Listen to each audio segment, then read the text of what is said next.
আজকের গল্প আত্মার বদল।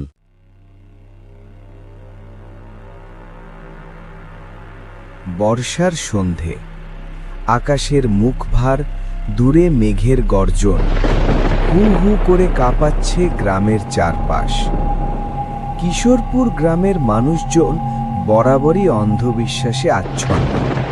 অদ্ভুত ঘটনা, অপঘাত, নিখোঁজ সবকিছুকে তারা সহজেই ভূতপ্রেতের ওপর চাপিয়ে দেয়। কিন্তু আজ যে সত্যি কিছু একটা অস্বাভাবিক ঘটতে চলেছে সেটা কেউই কল্পনাও করতে পারেনি। গল্পের কেন্দ্রে রূপা, বয়স 23, কলেজে পড়েছে, শহরে চাকরি খুঁজছে। কয়েকদিনের জন্য গ্রামে মামার বাড়িতে এসেছে শুধু মনটাকে একটু হালকা করতে। শহরের দৌড়ঝাঁপে তার মাথা প্রায়ই ঝিম ধরে থাকে, তাই মায়ের জোড়াজড়িতে কয়েকটা দিন গ্রামের শান্ত বাতাসেই কাটাতে এসেছে। কিন্তু রূপা জানতো না যে বাড়িতে সে এসেছে সেখানে বহু বছর আগে এক ভয়াবহ ঘটনা ঘটেছিল। গল্প বাড়িটা ছিল বেশ পুরনো। দোতলা বাড়ির দেয়ালে শ্যাওলার ছোপ, উঠোনে পুরনো আম গাছটা যেন ঝড়ের অপেক্ষায় দুলে দুলে রহস্য ফিসফিস করে। রূপা প্রথম দিনেই টের পেল বাড়িটায় একটা অদ্ভুত নিশ্চুপতা আছে, যেমনটা সাধারণ নীরবতা নয়, বরং কারো লুকিয়ে থাকার মতো অনুভূতি। রাতে খাওয়া শেষ করে রূপা ঘরের দরজা বন্ধ করতে যাচ্ছিল, এমন সময় সে শুনল টুক টুক টুক। মনে হলো যেন কেউ মেঝের নিচে হাঁটছে, কাঠের তক্তাটা কেঁপে উঠছে। সে থমকে গেল। ইঁদুর হতে পারে ভাবল, তবুও অদ্ভুতভাবে বুকের ভেতরটা কেঁপে উঠল। একটু পর আবার টুক টুক টুক। রূপা ঘরের আলো নিভিয়ে শুয়ে পড়লেও শব্দটা আরো পরিষ্কার হলো। সে জানালার বাইরে তাকিয়ে দেখল আকাশে বিদ্যুৎ চমকালো। আলো জ্বলতেই সে যেন এক মুহূর্তের জন্য দেখল উঠোনে আম গাছের নিচে একটা মেয়ের ছায়া দাঁড়িয়ে আছে। লম্বা চুল, নিথর শরীর, আর মুখটা অচেনা, বিকৃত। বিদ্যুৎ নিভে গেলে ছায়াটাও হারিয়ে গেল। রূপা চোখ মুছে আবার তাকালো, কিছুই নেই। বুকে ভয় জমলেও নিজেকে বুঝিয়ে ঘুমিয়ে পড়ার চেষ্টা করল।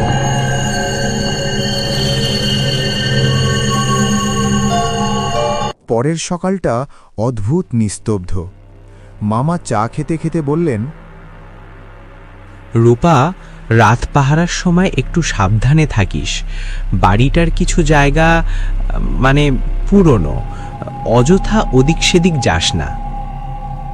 মামা, আপনিও তো জমিদার বাড়ির মতো করছে কেন? আমি বড় হয়েছি। তুই ভালো থাকলেই হলো। রূপা লক্ষ্য করল মামার চোখ দুটো নিস্তেজ, যেন কোনো গভীর ভয়ের স্মৃতি লুকিয়ে রাখছে। তবুও সে কিছু জিজ্ঞেস করল না। দুপুরে বৃষ্টিটা যতই ঘন হতে লাগল, রূপার মন কেমন একটা অস্থির হতে থাকল। সে ঘরের আয়নায় নিজের চুল আঁচড়াচ্ছিল। অচমকা দেখল আয়নায় তার পিছনে আরেকটা ছায়া, একটু ম্লান লম্বা মেয়ের মতো, কিন্তু সেটা রূপার নয়। রূপার তড়াক করে পিছনে ঘুরতেই সেখানে কেউ নেই। আবার আয়নায় তাকাতেই সেই মুখটা ধীরে ধীরে স্পষ্ট হলো। অস্বাভাবিক ফ্যাকাশে গায়ের রং, লালচে ফোলা চোখ, মুখের ডান অংশ কাটা যেন। রূপা ভয় পেয়ে চিৎকার করে উঠল, কে কে তুমি? মুখটা আয়না থেকে বের হয়ে আসার মতো এগিয়ে এলো। তার ঠান্ডা শ্বাস যেন রূপার ঘাড়ে লাগতেই আয়নাটা নিজে থেকেই ভেঙে গেল। রূপা পিছনে পড়ে গেল। মামা দৌড়ে এলেন। রূপা, কি হয়েছে? রূপা কাপা গলায় সব বলল। মামার মুখ ফ্যাকাশে হয়ে গেল। তিনি কিছুক্ষণ চুপ করে থেকে বললেন, ওই মেয়েটাকে যদি কখনো আবার দেখিস, দয়া করে কথা বলবি না। ও চাইছে বদল, আত্মার বদল। রূপা হতবাক। বদল মানে? মামা ধীরে চেয়ারে বসলেন। এই বাড়িতে বছর 10 আগে এক মেয়ে মারা গিয়েছিল, নাম সুচরিতা। ওর আকস্মিক মৃত্যু, সবাই বলতো সেটা দুর্ঘটনা, কিন্তু আমি দেখেছি ওর ভেতর কিছু ছিল, খুব খারাপ কিছু। মৃত্যুর পর থেকে লোকজন বলে ওর আত্মা নতুন শরীর খুঁজছে। আর সে আমাকে দেখছে কেন? কারণ তোর চেহারাটা ওর সঙ্গে একেবারে একই রকম। রূপা থরথর করে কেঁপে উঠল। সেদিন রাতে রূপা একেবারেই ঘুমোতে পারছিল না। জানালায় বৃষ্টি পড়ার শব্দ, মাঝে মাঝে দূরে শিয়ালের ডাক, সব মিলিয়ে অস্বাভাবিক এক অন্ধকার। ঘরের বাতি নিভিয়ে শুয়ে আছে। হঠাৎ ঠক ঠক ঠক, দরজায় কে যেন থমথমে কাঁপা কাঁপা নখ লাগাচ্ছে। রূপা উঠে দরজার কাছে গেল। কে? কোনো উত্তর নেই, বরং নখের আঁচড় আরো তীব্র হল। খর খর। রূপা সাহস করে দরজার ফাঁক দিয়ে তাকাল। ঝড়ের বিদ্যুতের আলোয় সেই মেয়েটিকে সে স্পষ্ট দেখল, সুচরিতা। তার চোখ জ্বলছে, দাঁত বের করা, নখের ডগায় কালচে রক্ত। সে ধীরে ধীরে বলল, দরজা খোলো রূপা, একটু ভিতরে আসতে দাও। রূপা দরজা ঠেলে বন্ধ করতে চাইল, কিন্তু দরজাটা বাইরের দিক থেকে প্রচণ্ড শক্তিতে চাপ দেওয়া হলো। ধাপ ধাপ। খোলো, আমার শরীরটা ফিরিয়ে দাও, তুমিই পারবে, তুমি। না, আমার কিছু হবে না। ঠিক তখনই পুরো বাড়ির আলো নিভে গেল। অন্ধকারে সেই ভয়ানক হাসিটা গম গম করে শোনা গেল। আত্মার বদল হবে। পরদিন সকাল। রূপা ঠিক করল আর ভয় করে পিছিয়ে থাকবে না। সুচরিতাকে কেন সে বদল চায়, এটা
সে ভয়ে ভেঙে না পড়ে বলল, তুই শান্তি পেতে চাস, তাই না?